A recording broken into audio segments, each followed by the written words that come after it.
Hola amigos, bienvenidos a este video. En esta ocasión se tratará de historias de acosadores. Historia 1. El hombre del casillero 42. Cuando Lucía comenzó su segundo semestre en la universidad, todo parecía ir bien. Se había mudado a una residencia cercana al campus, tenía un grupo pequeño pero sólido de amigas y hasta había conseguido un pequeño empleo en la biblioteca por las tardes. Pero todo cambió cuando alguien comenzó a dejarle pequeñas notas en su casillero. Al principio, pensó que eran bromas de sus amigas. Frases como "qué linda sonrisa tienes" o "hoy te ves hermosa" no le parecieron alarmantes, hasta que comenzaron a volverse más específicas. Una tarde, al abrir el casillero número 42 que le había sido asignado al inicio del año, encontró una nota que decía: "Esa blusa azul resalta tus ojos, deberías usarla más seguido". Lucía sintió un escalofrío. Esa mañana, efectivamente, había usado una blusa azul. Nadie, excepto sus compañeras de clase, la había visto. O eso pensaba. Comenzó a prestar más atención a su entorno. Observaba los pasillos, las aulas, la biblioteca. Nada. Nadie sospechoso. Hasta que una noche, mientras trabajaba sola entre los estantes polvorientos del segundo piso, escuchó pasos. Pensó que sería algún estudiante rezagado, pero cuando llamó para ofrecer ayuda, no recibió respuesta. Los pasos se detuvieron. Salió del pasillo de libros. Nadie. Regresó al escritorio principal y ahí lo vio, una nota, justo encima del libro de registros. "Me encanta cómo se ve tu cabello cuando lo llevas suelto. Huele bien. Me gusta quedarme cerca para olerlo". Lucía se quedó paralizada. No le había contado a nadie sobre las notas. ¿Cómo sabían que ella trabajaba ahí sola a esa hora? Dejó todo y corrió al edificio de seguridad del campus. Le prometieron investigar, instalaron una cámara afuera de su casillero y otra en la biblioteca. Durante semanas no pasó nada. Lucía comenzó a relajarse, pensando que tal vez el tipo se había asustado. Pero un viernes, cerca de las 10 de la noche, la cámara captó algo. Un hombre con capucha se metía en la biblioteca por la puerta trasera, una que solo los empleados conocían. Fue directo a la zona donde Lucía solía trabajar. Cuando los guardias lo confrontaron al día siguiente, lo reconocieron, era un ex estudiante que había sido expulsado el año anterior por conducta agresiva hacia una compañera. En su mochila encontraron un frasco de perfume que Lucía solía usar, una fotografía tomada desde la ventana de su dormitorio y una libreta con dibujos perturbadores de ella durmiendo. Nunca supo cómo había conseguido acercarse tanto. Historia 2. El sonido de mi nombre. Mi nombre es Camila y hasta hace un par de años era una persona normal. Vida tranquila, rutina predecible, algo aburrida incluso. Vivía sola, tenía un trabajo remoto que me permitía quedarme en casa la mayoría del tiempo y salía a caminar cada tarde para despejarme. Todo empezó con una voz. Una voz que me llamaba por mi nombre. Nada más. Solo eso, Camila. La primera vez fue un jueves. Estaba regresando de mi caminata diaria cuando pasé frente a un edificio de oficinas cerrado a esa hora.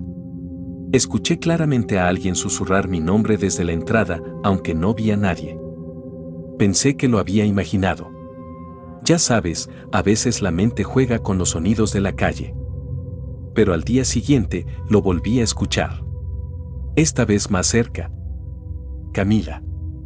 No era una voz familiar. Ni grave ni aguda, pero con una entonación extrañamente íntima. Como si esa voz conociera bien cómo sonaba mi nombre cuando lo decía a alguien que me quería. Empecé a ponerme nerviosa. Acelerar el paso. Mirar a mi alrededor. No había nadie. Los días siguientes fueron peores. Ya no solo lo escuchaba afuera, en la calle. Empecé a escucharlo en mi edificio. En el pasillo. En el ascensor. Siempre cuando estaba sola. A veces sonaba al otro lado de la puerta. Otras veces, al fondo del baño cuando me duchaba. Siempre el mismo susurro. Camila. Lo peor es que lo decía como si fuera un saludo. Tranquilo, casual, cariñoso. Empecé a revisar cada rincón del departamento. Cambié la cerradura. Compré cámaras de seguridad, pero no captaban nada. Empecé a hablar con los vecinos. Nadie había visto nada raro. Nadie había escuchado nada. Un día, llegué a casa y encontré una nota escrita en mi mesa de comedor. No hace falta que tengas miedo. Yo te cuido. Yo te veo. La letra era redonda, prolija. Estaba escrita con mi propio bolígrafo. En mi propio papel. En mi propio hogar. Llamé a la policía. Vinieron, revisaron todo, pero no encontraron señales de entrada forzada. Me dijeron que probablemente había dejado la puerta mal cerrada. O que era alguna broma de mal gusto. Pero yo no me estaba riendo. Empecé a dormir con un cuchillo bajo la almohada. Una noche, no aguanté más. Preparé una trampa con mi celular. Lo escondí grabando desde la cocina mientras yo me iba a dormir, con la esperanza de capturar algo. A la mañana siguiente revisé el video.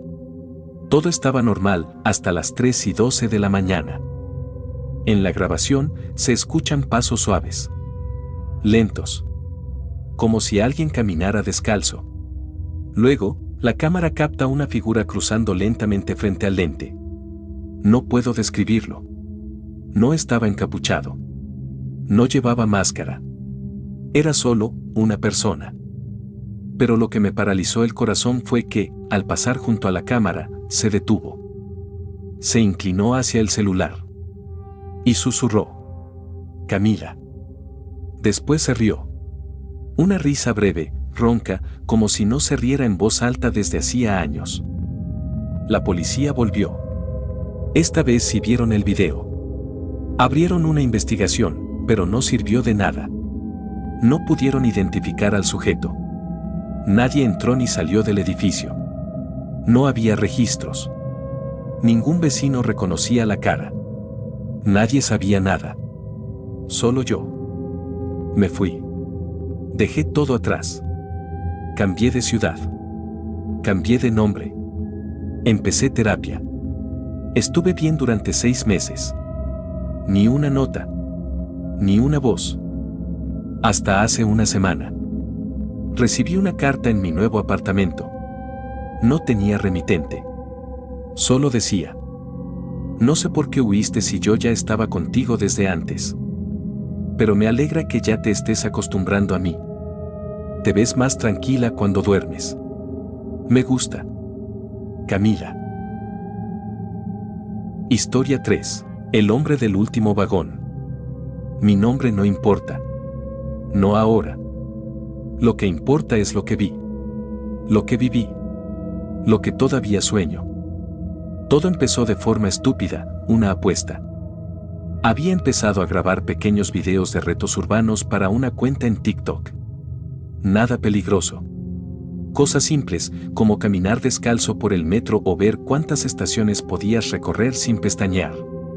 Tonterías, sí, pero era contenido. Y el algoritmo ama lo absurdo.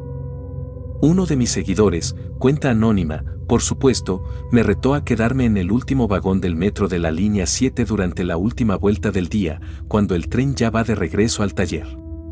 Me ofreció $500. Solo debía quedarme ahí, grabar todo, y subir el video sin cortes. Sonaba fácil. Me gustaba la idea. Era jueves. Entré a la estación central a las 11:40 de la noche. El tren estaba por cerrar su último recorrido. Me subí al último vagón, como decía el reto, y me senté solo, con mi celular apuntando hacia mí y otro más escondido grabando desde el asiento opuesto. 2 ángulos, por si acaso. Al principio todo iba bien.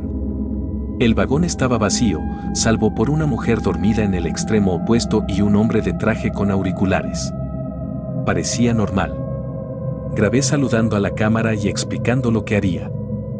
1 hora en el último vagón, vamos a ver qué pasa. 40 minutos después, la mujer se bajó en una estación sin nombre. Lo sé porque no estaba marcada.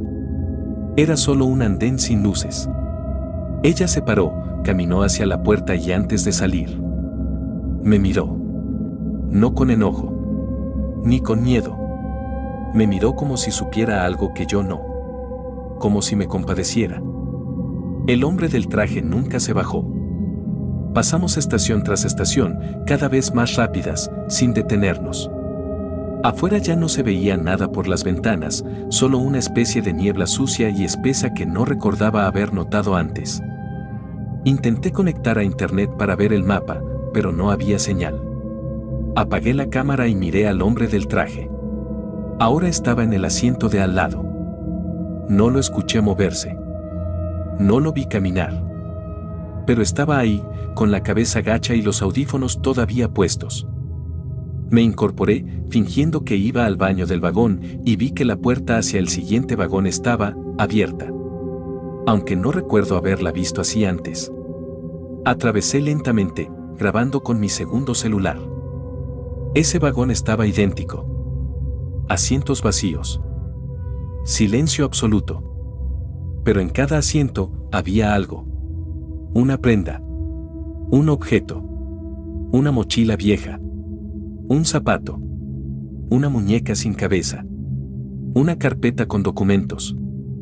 Como si cada persona se hubiera desvanecido, pero su presencia todavía estuviera ahí.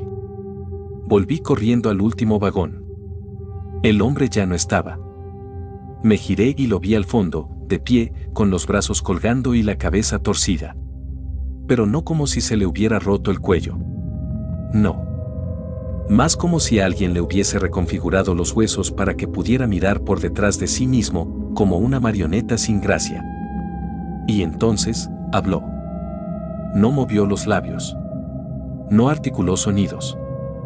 Solo escuché su voz en mi oído, como si me estuviera susurrando desde adentro. ¿Por qué te quedaste? Todos se bajan cuando deben bajarse. Tú decidiste ver lo que otros no quieren ver. Corrí. Golpeé las puertas. Grité. Pero el vagón no se detenía. Afuera ya no había túnel. No había rieles.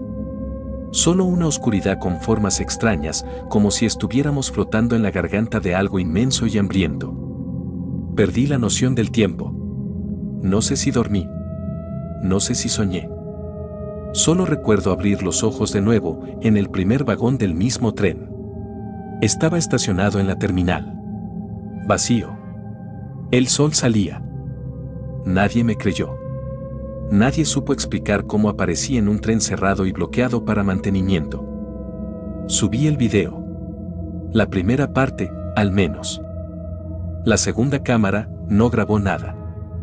Solo una hora de estática. Como si el tiempo no hubiera pasado, o hubiera pasado de forma equivocada. El hombre del traje aún aparece en mis sueños. Y a veces, justo antes de dormirme, escucho su voz de nuevo. Cámara encendida. Curioso, curioso. Te atreviste a mirar. Y en la calle, en estaciones aleatorias, veo gente con auriculares. Gente que me mira con compasión. Como la mujer de aquella noche. Como si ellos también lo hubieran visto. A veces creo que el último vagón no es un lugar. Es una decisión. Y si escuchas su llamada, algún día vas a subirte sin saberlo. Historia 4. Mi mejor inquilino. Cuando decidí rentar una habitación de mi casa, lo hice por necesidad, no por gusto. Después de mi divorcio, mantener la hipoteca sola se volvió imposible. Me prometí que solo lo haría por unos meses, lo justo para ponerme al corriente y volver a tener paz. Pensé que encontraría a alguien tranquilo, alguien que no me hablara mucho, un estudiante tal vez. Entonces conocí a Samuel. Era perfecto. Callado, educado, con modales casi anticuados. Traía su propio juego de sábanas, me entregó los papeles en regla y pagó por adelantado los 3 primeros meses. Me pareció extraño que no quisiera ver la habitación antes de mudarse, pero supuse que tenía prisa. O que confiaba en mí. Al principio fue como vivir con una sombra. No hacía ruido, no cocinaba, no salía del cuarto. A veces incluso me preocupaba y tocaba para saber si estaba bien. Él solo respondía, con esa voz suya pausada y suave. Gracias por preocuparte. Todo está en orden. Empecé a notar cosas pequeñas. Puertas mal cerradas, la cafetera con agua cuando no la había usado, mi bata movida de lugar. Pensé que era yo. El estrés, el cansancio. Hasta que encontré la nota. Estaba pegada en el refrigerador. Con mi letra. Solo que yo no la escribí. Compra leche. No olvides tu cita del jueves. No tenía ninguna cita. Y ya había leche. Lo raro fue cómo estaba escrita, con mi caligrafía exacta, pero ligeramente más firme. Como si alguien imitara mi forma de escribir y aún no lo dominara del todo. Le pregunté a Samuel si la había escrito él, como broma. Me miró con una expresión casi dolida. Yo. Jamás me atrevería. Esa es tu cocina. Quise reírme, pero no pude. Desde ahí, empecé a prestar atención. Mi diario tenía páginas movidas. Mi cepillo de dientes estaba más seco de lo normal cuando volvía del trabajo. Un día, mi gato no estaba en la casa. Lo encontré 2 horas después, encerrado en un armario que yo no usaba. Cuando le conté a Samuel, solo dijo: quizá él también quiere su propio espacio. Y sonrió. Fue la sonrisa lo que me empezó a poner nerviosa. Porque no era amable. Era practicada. Como si estuviera ensayando emociones frente a un espejo. Una madrugada, me levanté al baño. Al volver a mi habitación, vi luz debajo de la puerta de Samuel. Supuse que estaba despierto, hasta que escuché algo. Una grabación. Era mi voz. Me acerqué y puse la oreja contra la puerta. Era claramente mi voz, leyendo en voz alta. Tardé unos segundos en reconocer el texto. Era mi diario. Lo estaba leyendo en voz baja, despacio, repitiendo frases como si las estudiara. Toqué la puerta. Silencio. Samuel, ¿estás bien? La luz se apagó. No respondió. Al día siguiente, su puerta estaba abierta. Fui a confrontarlo, pero la habitación estaba vacía. Vacía en el sentido más literal, sin muebles, sin cama, sin cortinas. Solo una caja en el centro. Adentro, había cosas mías. Copias de mis llaves. Ropa interior desaparecida. Fotocopias de mi diario. Un mechón de mi cabello. Y una hoja, escrita con mi caligrafía. Gracias por dejarme entrar. Quería saber qué se siente ser tú. Ahora ya sé. Fui a la policía. Levanté una denuncia. Cambié cerraduras. Puse cámaras. Nunca pudieron rastrear a Samuel. Su nombre era falso, sus documentos eran perfectos, como sacados de un catálogo. Y desde entonces, a veces me encuentro cosas escritas que no recuerdo haber escrito. Escucho mi propia voz cuando estoy sola. Una vez, entré al baño y vi mi reflejo sonriendo. Pero yo no estaba sonriendo. No sé si se fue. O si, de alguna manera, todavía está aquí. Dentro de estas paredes. O peor, dentro de mí. Si llegaste hasta este punto del video, me ayudarías con tu suscripción y un like. Si tienes alguna historia ya sea personal o de alguien que quieras compartir, con gusto la recibimos y como siempre, tu vecina te cuenta.